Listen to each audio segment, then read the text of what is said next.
네, 조국혁신당 이혜민입니다. 후보 어제부터 여야 할 것 없이 나온 이야기가 있어요. 바로 정권이 바뀔 때마다 방송장악 시도가 있고 공영방송 사장이 계속 바뀌어 왔다. 그리고 특히 이제 여당 의원님들 같은 경우는 그 중에서 유독 보수가 집권을 하게 되면 노조까지 나서서 반대한다. 이런 말씀들을 하셨어요. 얼추 정리를 하자면 이에 동의하셨던 것 같은데 맞나요? 그 정권이 바뀔 때마다 KBS 사장이 바뀌는 일이 네. 반복됐다. 네. 네, 그런 적이 꽤 있었습니다.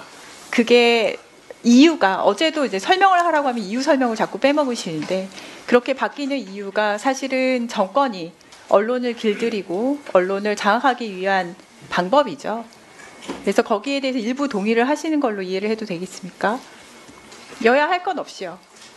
동의하지 않습니다. 동의하지 않습니까? 네. 정권이 바뀔 때마다 공영방송 사장 바뀌는 구도를 없애자라는 의견이 그래서 나왔어요. 거기에는 동의를 하시죠? 네, 그런 의견은 계속 꾸준히 네. 나오고 있는 걸로 알고 있습니다. 저는 적극 찬성을 하고 22대 국회 상임위가 열릴 때부터 그리고 필리버스터가 있을 때도 이야기를 한 적이 있습니다. 근데 후보께서는 이런 정권에 의해서 언론 길들이기, 언론 장악 고리가 언제 시작됐는지는 혹시 아시나요? 정확하게 시작된 시점은 잘 모르겠습니다. 알려드릴게요. 바로 MB 정권 이명박 대통령 때부터라고 저는 판단을 합니다.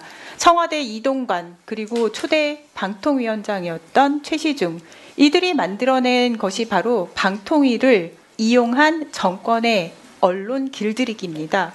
그래서 여당 야당 정당 떠나서 방송사법은 그래서 언론 정상화를 위해서 중요한 법안이죠. 동의하시죠? 제 방금까지- 기억과는 조금 다른 측면도 있는 것 같습니다.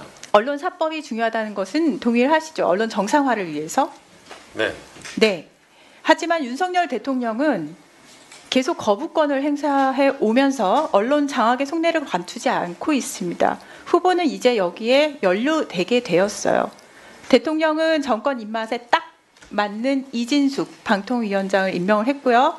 이진숙 방통위원장은 딱 이틀 동안 김태규 부위원장하고 같이 불법 2인 체제 하에서 공영방송 이사진 임명을 감행했습니다. MBC의 박문진, KBS, EBS 이사진 구성을 초치기로 강행했고요. 이들은 모두 그래서 정권의 나팔수들입니다.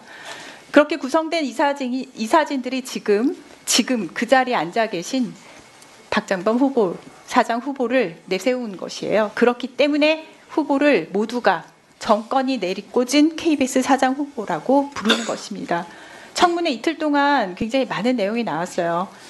경영에 대한 경험 전혀 없는 박장범 후보가 얼마나 무능력한지 우리 봤고요. 그 초보 사장 후보가 가지고 있는 스펙이라고는 대통령 배우자가 받은 명품백을 말장난으로 호도해서 심기 경호해준 거 하나밖에 없다는 것도 보고 있습니다. 인사청문회 하면서야 그 디올백 같은 경우는 인사청문회 하면서 실물 보셨죠? 그 전에 실물 보셨나요? 무슨 말인지 모르세요? 사진만 보셨죠?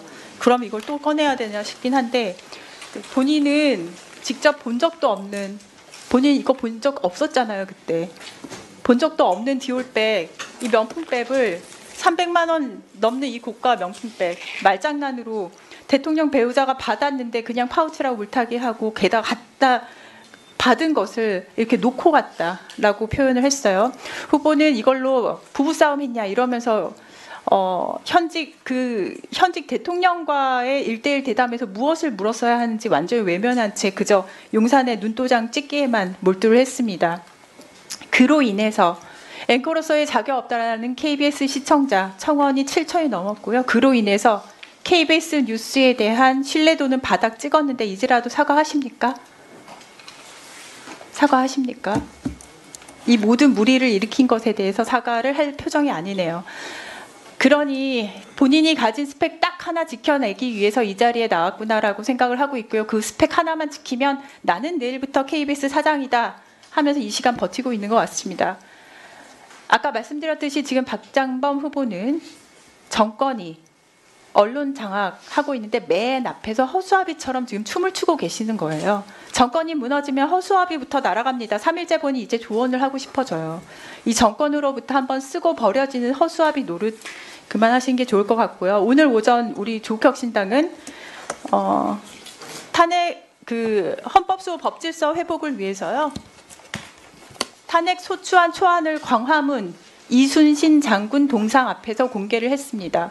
15가지 소추 이유 국민께 공유 드렸어요. 그중 하나가 바로 언론의 자유, 헌법 제21조 제1항 언론의 자유 조항 위배 내역입니다. 여기에는 윤석열 대통령의 언론 자유 침해, 방통위와 방심위의 노골적인 방송 장악 시도, 방송 사법에 대한 거부권, 아까 제가 말씀드렸던 거 다 포함되어 있습니다. 쉽게 말해서 지금 박장범 후보가 되고자 하는 이 KBS 사장 선임 이 모든 과정이 탄핵 소추안에 포함이 돼 있습니다. 후보는 제가 봤을 때 아직 큰 그림을 그리는 연습이 안 돼 있어서 잘 모르는 모양인데 본인이 어떻게든 이 정권에서 언론 장악에서 졸로 쓰이고 버려질지 보입니다. 무너지는 선박 위로 애써 지금 기어 올라가는데 이렇게 제가 열심히 친절하게 설명을 드리니까 현명하고 깔끔하게 스스로 물러나시는 것을 권합니다. 이상입니다.